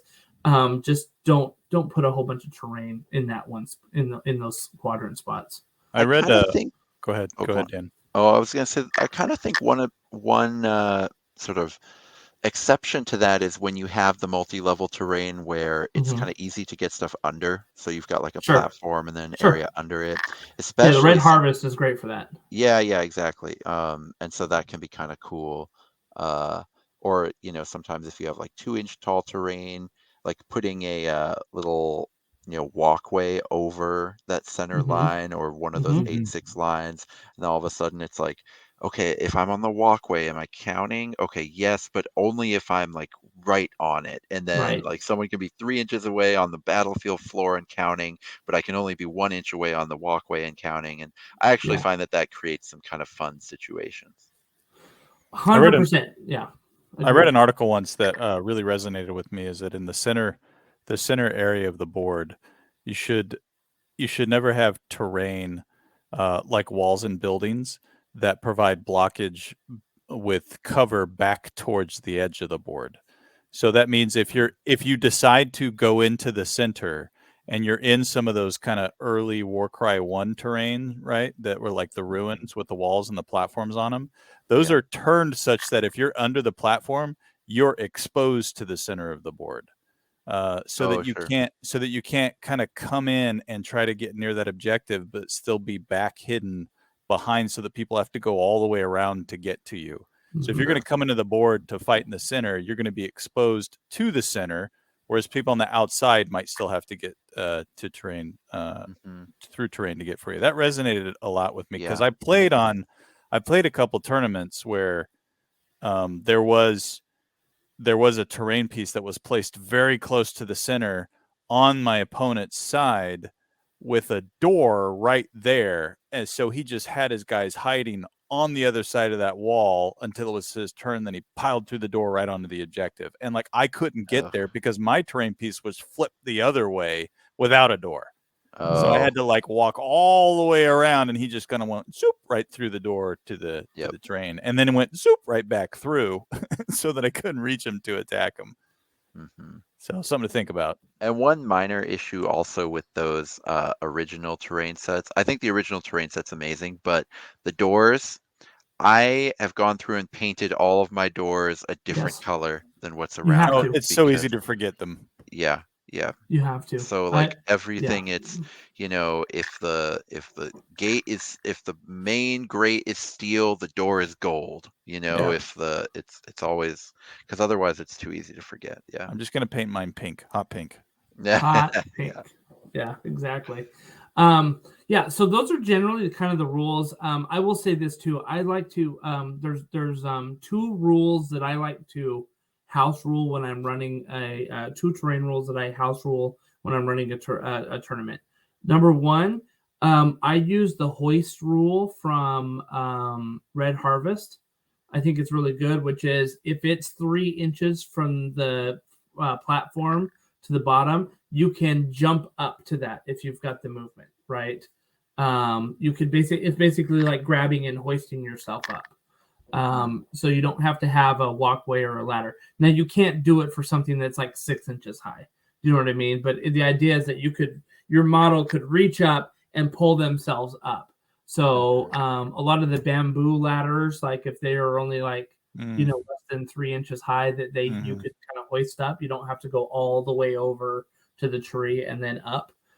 So I do like to play that in my tournament. So you don't have to worry about some of those 3-inch terrain ones. So let's go into some of these specific examples that I think you have up here. So the first one, wait, hold on. I think we recognize this one, right? Oh yeah, I sent that one over. Yeah, you sent this one over. So we're looking top down on a board, right? Long edge is on the right, short edge is on the top. So this is kind of vertical looking. Yeah, this is all of the big stuff in Red Harvest with none of the little, only one piece of little scatter. because I find Red Harvest, when you use all the scatter terrain, is like the type of maze that can just be very, very Yes. punishing for a lot of warbands to do really anything on. But and so one way they fix that in the terrain cards for Red Harvest is they usually don't let you put all of the big things on there. They usually just have like one of the delving, like one of the mines, and like one of the platforms, and then all the scatter. But I just think the big pieces are so cool. Like They're so good. why wouldn't you use them? So I ended up playing this and set up, and I've kind of moved it around a few times and really enjoyed it, where it's all the big pieces and then no scatter, because just adding scatter would just be too much. So here's what I pretty love good. about your setup here, right? One, you've got, so if you look at this, right, this is big piece number one here. You could count it towards this sort of quadrant here. You've got big piece in this quadrant, big piece in this quadrant, big piece in this quadrant, right? So you've taken 4 big pieces here. And then, but you have moved them, right? So some of them are over some of the lines, but you moved them close enough where you get to use these bridges at different heights, which is really cool because then it interconnects it. So you have very much a top filled battle, battle area, and then a bottom battle area where you can really go. And the bobsled tracks feel like more than just a piece of terrain. Yes. When you play with them. Yeah. Now, what's interesting is in Nova, I had this bobsled track go down one of the like the middle of this. Cool. And it poor JJ got wrecked by this. And I think somebody else did on that table because he had the Vanguard, and it kept him basically on this side of the board. Oh yeah. Because he couldn't climb up, the Vanguard couldn't climb up over it. Now the little fighters were like bouncing back and forth like crazy because it was easy for them to get up and over, right? But the Vanguard and the Gorgrunta, I think Justin Orton played on that same one, and the Gorgrunta had a hard time getting around the bobsled track. And so here it's interesting. If you have a deployment group coming in here, this could cause some problems depending on it, like coming in. But it's not a bad thing. Under that walkway there, you do have space to get through there, but that's fair. 100%. Mounted fighters in general do have an issue with Red Harvest. Mounted fighters don't love. But let's say your mounted fighter starts here, you just know that they're going to go this way, right, instead of up and over, which is totally fine, right? You have options. I think I probably would have put a little, like one of these little scatter terrains right here. And the only reason why is then it makes them take a choice of like right or left, but it's not totally impactful. Do you know what I mean? So it would have been massively impactful in that game though, because that's an objective marker. Oh, this is an objective. You're 100%. And so we actually had a really big fight around that objective. Oh, nice. So a piece of scatter terrain, I'm not saying it would have been bad. It really would have changed how the game played out. One of the things that I like about this scatter terrain right here is it is a deadly terrain. And so I do like to put them in places where it's like, well, crap, do I need to go over this to get to where I need to go? Yeah. Because then they have to make a choice of like, is it worth it to take the wounds to go? And sometimes people do, right? Because they have to. So, yeah. But otherwise, I love the board. It's open without being too open, and it's got a lot of height on it too. So, yeah, really good setup. Let's look at this one. So this is something that someone painted. This is the original board. You can kind of see the edges here. They put the bell tower right in the middle. And then they've got sort of this terrain on the outside. And then the statue with the platform on its head sort of in this quadrant right here. How do you feel about this terrain here? Is this just put up for display of painting? Maybe. It might be. Yeah. I think this would be fine for Warcry 1.0. Where the early stuff where there weren't a lot of mounted. It was just people on foot running around chasing each other, swinging axes. Yep. And there was some early cards you could bring in. Yeah, small bases. There was some flyers here and there based off of the card packs you could get. I think it's fine. I think for now it's way too dense. I've I played think, yeah. games where the objective is in the center bottom of the bell tower before, and it's not my favorite. Right. Because you just can't get a lot of fighters in there. If there's a fighter in there, it's like you have arguments about who's allowed to attack them and who isn't because of Right. where the wooden slats and where the columns are, and Yeah. it's not the best experience. I still love the bell tower as a terrain piece. I just prefer it not in the exact center. Well, and this goes back to what I said. Try not to put a terrain piece right in the middle, right? Like if you moved it just off center a little bit, then that could provide some interesting, effects with it. Even if the objective was under the ladder, I mean, that might be That's better. still kind of a pain, but it's still I've better, also right? played with it under the ladder, and I didn't have Yeah. any of those problems. Yep. Yeah. So, if this were a Reaper mission, I don't think it would be that big of a problem. In fact, it might be kind of cool to have dudes like running on the outside of the edge of the board, right? Mhm. But if this is an objective mission, I think, like Jason said, it might be a little tough, right there, right? Mhm. Let's see. Here's Red Harvest again. My issue with this board here, the way it is, well, this is interesting because this bobsled track that they set up right here really cuts off that side of the board. Yeah. And so there's no clear path for them to get into the middle if they need to. And then this bobsled track here, to me, it almost does nothing for the board. It's just running along the edge. Nobody's going to really interact with this. I mean, if there's a deployment zone over there, there's like usually right a deployment zone over there, and then it's like, Yeah. well, now you get -1 move if you want to get out of your deployment zone. Yeah. I mean that. But I don't love the Delver like all the way here in the corner. Like, what are you going to do with it? You know what I mean? So, yeah. I have Just learned with thoughts. Red Harvest, kind of to echo your point, like when the tall bobsled track is really long, that can create some feel bads. I think that you can solve that with a tiny little staircase on one side of the bobsled track, because then mounted guys can use it. Right? So put like one of these ladders or something. Yeah, well, put a ladder, like but call it a staircase. Yeah, something like that, right? Yeah. Just a little ramp that allows you maybe from a board edge to launch over it into the center to get into combat, but not be able to maybe get back over. So you kind of I can get in, but I can't get out. You've got to commit. Yeah, that's cool. Yeah, but and I'm you with can you. just This use is a those little ramps to do that because they come with the set. Yeah, that's cool. Right. So but I'm basically, with you. This is a little close to the edge. Yeah. This one right here, this bottom one. Yeah. Yeah. So when you launch over and you're in, you can't get out. You can say, "I'm not stuck in here with you. You're stuck in here with me." Yeah. Right. So, all right. So this next one again, Red Harvest. Are we only doing Red Harvest today? No, I have other ones, but at least I thought I had other ones. But hey, look, there's the ramp example right there. Yeah, that's right great. there. Yeah. And I do like how they did connect the bobsled.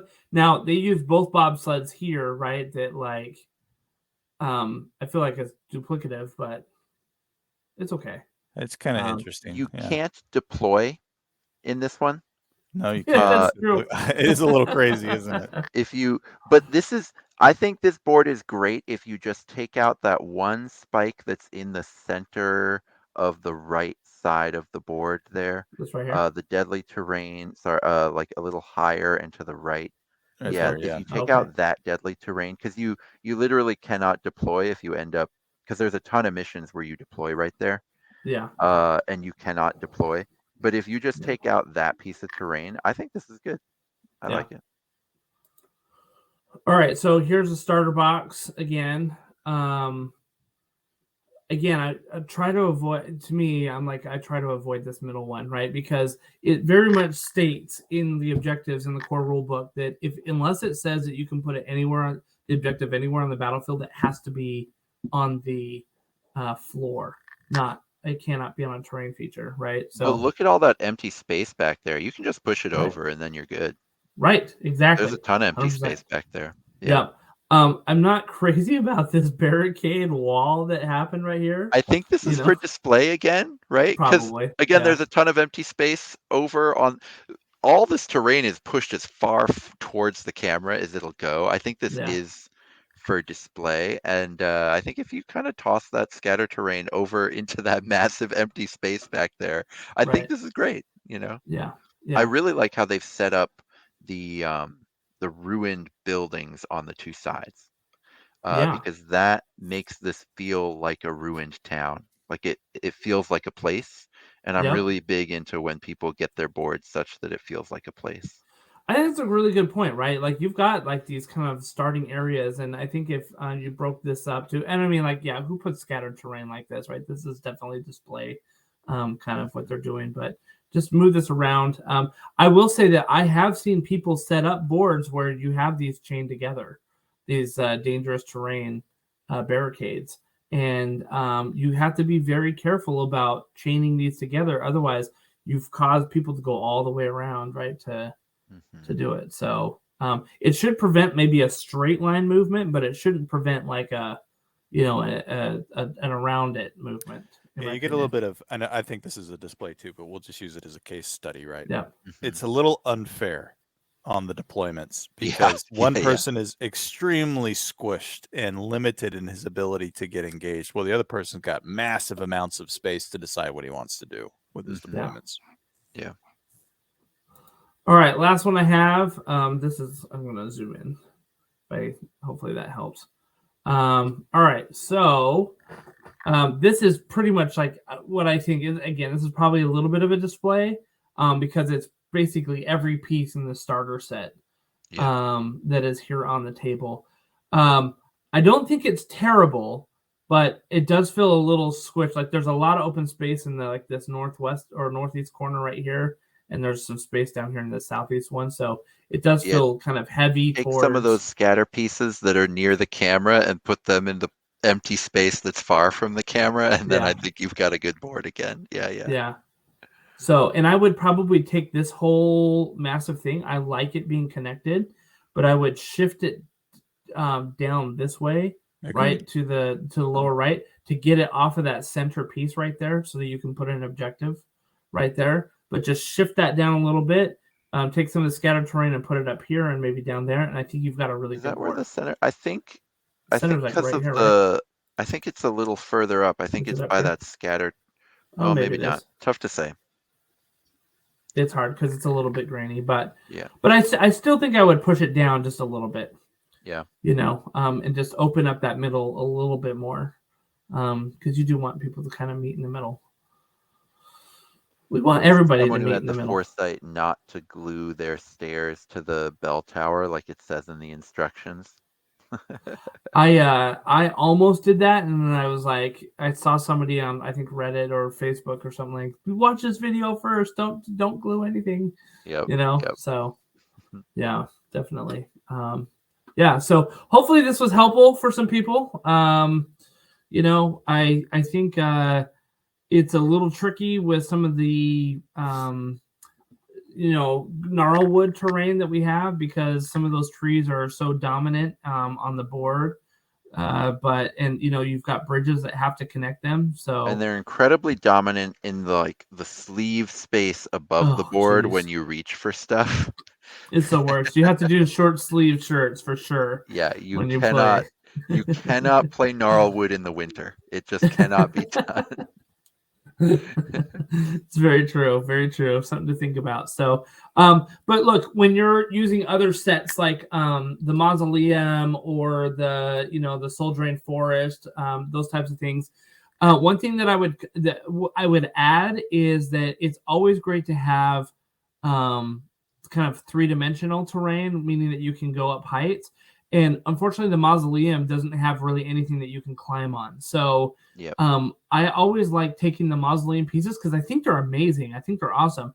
But I always like taking them and augmenting, right? So I might take something like half of this terrain, not even half, maybe even like a quarter, and put it on the board and then throw some Mausoleum pieces in there. So it blocks line of sight, it blocks movement, forcing you to have to move around. But there are still some three-dimensional aspects on that board. So I wouldn't do it. I split up my Soul Drain Forest the same way. I've actually split it across 3 different boards. Yeah, so try to vary it up, and actually you get some really cool, interesting boards that way when you are able to split that up and make things. I will say one other house rule. I don't know if you do this, Dan, but with my Soul Drain Forest trees, to make them a little bit more interesting and interactive, you know how they have kind of the crescent bases? I say that any shooting attack that crosses those bases, the person gets cover in those. Oh, interesting. Like there's Yeah. secretly a bunch of bushes on those bases, something Yeah. like that. Cool. Yeah, you're shooting into a forested area, right? Yeah, And I hadn't thought of that. That's a so good I think idea. I think it helps a little bit, could make it more than just a piece of terrain on the board. It actually does something. Mhm. So I think cover is a generally overlooked rule in a lot of games. People tend to forget about it. One frustrating thing for me is how well the kill team terrain is designed for cover, given that I think for fantasy terrain, they just figured like as long as it looks cool and you can climb on it, then it's good enough. But it'd be nice to have some thought put into line of sight situations. Yeah, we just don't shoot as much. Well, we used to, right? We don't anymore, but Yeah. late 1.0, there was tons of shooting everywhere. Yeah, that's true. And we're shooting more and more now that people are starting to figure out how to make Caradron Overlords work. Yeah. Very true. Very true. Well, that's our show for you guys tonight. I know we went a little over time, Jason. I apologize. So, hey, we're right where I predicted. I said 120. 120 plus 30 minutes. But well, 2 hours, right?